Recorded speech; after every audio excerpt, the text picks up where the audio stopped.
Everyone, welcome to channel learn with ease. आज का topic है काउंटिंग रेशियोज का, जिसमें हम सॉल्व करेंगे question number 48 chapter 3 D K Goyal की बुक से, class 12 accounts. Online sessions, online classes अगर आप चाहते हो, इंटरेस्टेड हो, तो मुझे व्हाट्सएप कर दो इस नंबर पर अपना नाम और क्लास। आप मुझे फॉलो कर सकते हो Telegram channel learn with ease official, जहां पर आप अपने डाउट्स और कमेंट्स लिख करके भेज सकते हो।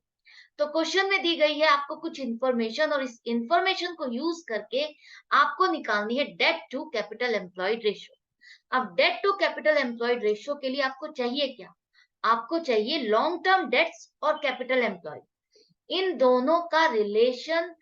ये रेशियो बताता है कि आपकी जो टोटल कैपिटल लगी हुई है ऑर्गेनाइजेशन में, आपके बिजनेस में जो टोटल कैपिटल आपने लगाई हुई है, जो पैसा लगाया हुआ है, उसमें बाहर से जो आपने पैसा लिया हुआ है, जो आपने बोरो किया हुआ है, उसका प्रोपोर्शन कितना है। तो इस रेशियो को निकालने के लिए लॉन्ग टर्म डेट्स और कैपिटल एम्प्लॉयड दो चीजें चाहिए। तो लॉन्ग टर्म डेट्स आपको अच्छे से पता है, long term borrowings plus long term provision होता है। तो लॉन्ग टर्म बोरोइंग्स और लॉन्ग टर्म प्रोविजन आप चेक करो आपके पास इंफॉर्मेशन में क्या है।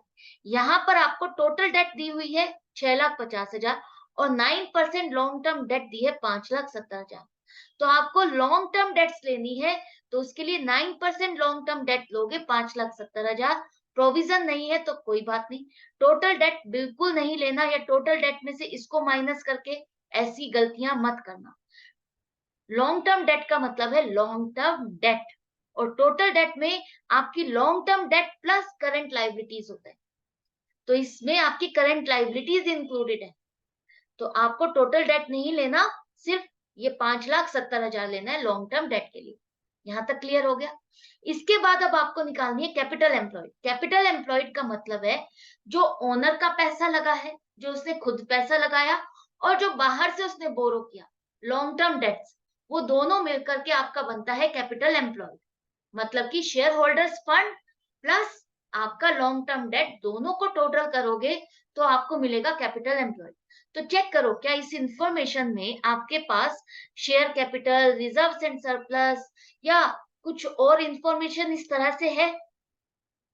नहीं है। अब क्या करें? अब कैसे निकालें इस रेशो को? इस रेशो को हम दूसरे तरीके से भी निकाल सकते हैं। अगर आपके पास लाइबिलिटी साइड की इंफॉर्मेशन नहीं है पूरी, तो हम एसेट साइड की इंफॉर्मेशन को यूज करके कैपिटल एम्प्लॉयड निकालेंगे। कैसे? देखो, आपको ये पता है कि आपकी एसेट बैलेंस शीट में दो साइड होती है, एक लाइबिलिटी और एक एसेट साइड। और आपकी बैलेंस शीट तभी कंप्लीट मानी जाती है, तभी करेक्ट मानी जाती है, जब दोनों साइड का टोटल मैच करता है। तो एसेट साइड का टोटल इक्वल होता है आपकी लाइबिलिटी साइड के टोटल से।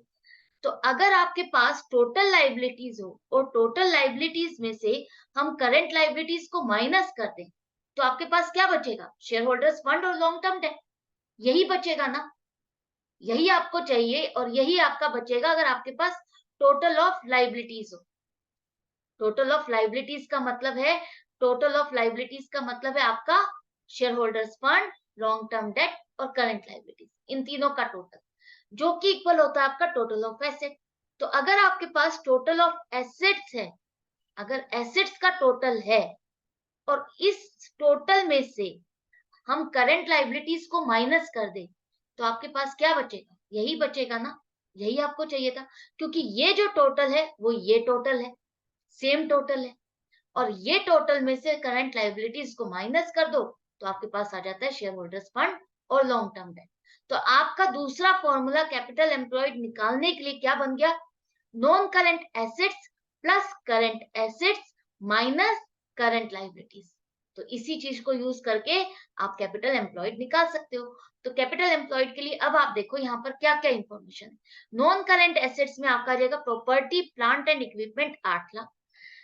इंटेंजिबल एसेट्स जो नॉन करंट एसेट्स का ही पार्ट है, वो भी आपको ऐड करना है। गुडविल, कंप्यूटर सॉफ्टवेयर, ये दोनों आपके इसमें इंक्लूड होंगे, 1,60,000। क्लियर है? इसके बाद करंट एसेट्स 6,20,000 दिया है, और इन्वेंट्री 3 लाख। क्या हमें इन तीन दोनों को लेना है? नहीं। करंट एसेट का क्या मतलब है? करंट एसेट का मतलब है जिसमें आपकी सारी एसेट्स इंक्लूड है। करंट एसेट्स जिसमें इन्वेंट्री भी आ गई और बाकी debtors, bills receivable, cash, bank सब आ गया। तो आपको अगर इन्वेंट्री अलग से दी हुई है तो वो आपको ऐड नहीं करनी। इसका मतलब है इन्वेंट्री आपकी ऑलरेडी करंट एसेट्स में इंक्लूडेड है, तो आपको सिर्फ 6,20,000 ही यहाँ पर ऐड करने हैं। 3 लाख और ऐड करने की गलती मत करना। ये सब आपको कंफ्यूज करने के लिए दी जाती है इंफॉर्मेशन, लेकिन आपको समझदारी से समझ के काम करना है कि करंट एसेट का मतलब क्या है। करंट एसेट का मतलब है आपकी वो सारी एसेट्स जो आप 12 मंथ्स में रियलाइज करते हो। तो टोटल हो गया आपका, टोटल ऑफ एसेट आ गया 15,80,000, जिसे हम कहते हैं total of liabilities. Total of liabilities भी आपका इतना ही आएगा, है ना। आपकी ये एसेट साइड का टोटल हो गया, जो कि आपके लाइबिलिटी साइड के टोटल से सेम है, इक्वल है। अब उसमें से हमको करंट लाइबिलिटीज माइनस करनी। करंट लाइबिलिटीज यहाँ नहीं दी, हमने कैसे निकाली? उसको निकालने के लिए समझो आपके पास क्या है, टोटल डेट्स। टोटल डेट्स का मतलब है आपकी यहाँ पर long term debt plus current liabilities को टोटल करके टोटल डेट आती है। टोटल किया है आपका long term debt plus current liabilities, तो आपको मिला 6.5 लाख। अब 6.5 लाख में से अगर आप लॉन्ग टर्म डेट जो आपके पास क्वेश्चन में है 5,70,000, इसको माइनस कर दोगे तो आपके पास करंट लाइबिलिटीज आ जाएगी 80,000। वही आपको चाहिए, वही आपको यहाँ पर माइनस करनी है। माइनस कर दो तो 15 लाख आ गया। 15 लाख अब आपकी आ गई है कैपिटल एम्प्लॉयड। अब यहाँ पर एक छोटा सा पॉइंट और समझ लो, अगर आपके पास क्वेश्चन में वर्किंग कैपिटल दी है तो आप उसके साथ भी निकाल सकते हो, non current assets plus working capital करोगे, क्योंकि current assets minus current liabilities क्या होता है आपका, वर्किंग कैपिटल होता है। तो इस चीज को आप रिप्लेस कर सकते हो अपने वर्किंग कैपिटल के साथ। तो अब आपके पास सारी इंफॉर्मेशन आपको मिल गई जो चाहिए थी। तो 5,70,000 डिवाइडेड बाय 15 लाख, इससे अब आपकी रेशियो निकल जाएगी। डिवाइजर आपका क्या है इसमें, 15 लाख। 15 लाख से इसको डिवाइड करो, 0.38:1 आपकी debt to capital employed ratio आ गई, जो कि अच्छी है। जितनी लो होती है ये रेशियो उतना ऑर्गेनाइजेशन के लिए अच्छा होता है, जो कि ये प्रेजेंट करता है कि आपने जितना पैसा बिजनेस में लगाया है उसमें से जो बोरोइंग्स आपकी है वो कम है, ओनर का पैसा ज्यादा लगा हुआ। ओनर का पैसा नियर टू 60% लगा हुआ है, और बाहर से आपने जो बोरो किया है वो 38% है। तो इससे आपके ऑर्गेनाइजेशन की लॉन्ग टर्म फाइनेंशियल पोजीशन अच्छी बताता है, स्ट्रॉन्ग बताता है, साउंड बताता है। बट हम इसको और इंप्रूव कर सकते हैं, कैसे? इसको और लो करके। तो मिलती हूँ नेक्स्ट क्वेश्चन में, नेक्स्ट वीडियो में आपकी प्रैक्टिस के लिए। लेकिन आपको अपनी प्रैक्टिस जारी रखनी है, हर क्वेश्चन को अच्छे से सॉल्व करना है। बेनिफिट हो रहा है तो लाइक का बटन प्रेस करना है और ज्यादा से ज्यादा फ्रेंड्स में शेयर करना है। चैनल को सब्सक्राइब नहीं किया है, नए हो तो चैनल को सब्सक्राइब कर लो।